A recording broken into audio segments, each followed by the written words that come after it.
हाँ, 2 हदीस शरीफ है जिनको मैंने समझने की कोशिश की, लेकिन अगर आप उसकी थोड़ी वज़ाहत करते तो दिल को तसल्ली होती। एक उस्ताद साहब वो कि जो हदीस शरीफ है कि अल्लाह ताला फरमाते हैं कि मैं ज़माना हूँ और ज़माने को गाली ना दो। और दूसरा कि अल्लाह ताला उस इंसान की तौबा कबूल नहीं करता जिसकी उम्र 60 साल के बाद मतलब 60 साल हुई होगी, उसका उज़्र कबूल नहीं करता।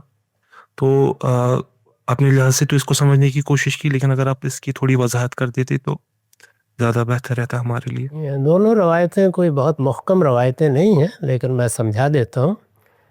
पहली रवायत में अगर उसकी निस्बत किसी भी दर्जे में सही है या कोई बात उसमें काबिल लिहाज है, तो वो ये है कि लोग आम गुफ्तगू में इस तरह कहते हैं कि ज़माने ने हमारे साथ बड़ी ज़्यादती की है जी, वक्त बहुत बुरा आ गया है।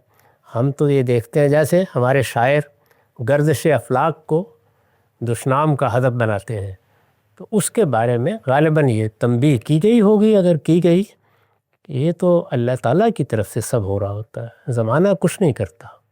ये हकीकत है जो बताने की सही की गई है। इसी तरह कुरान में दूसरी रवायत के बारे में ये सराहत मौजूद है कि अल्लाह ताला ज़्यादा उम्र देते हैं, तो इसका मतलब ये है कि मोहलत भी ज़्यादा मिल गई, और जब मोहलत ज़्यादा मिल गई है तो सवाल भी सख्त हो जाएगा।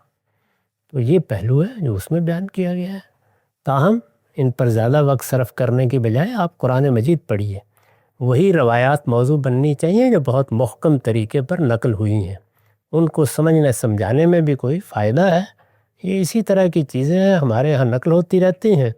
हमें मालूम है कि इस तरह की चीज़ों से आम लोगों को दिलचस्पी बहुत होती है, और ख़ास तौर पर फ़लसफ़ी मिजाज के लोगों को और भी ज़्यादा दिलचस्पी होती है।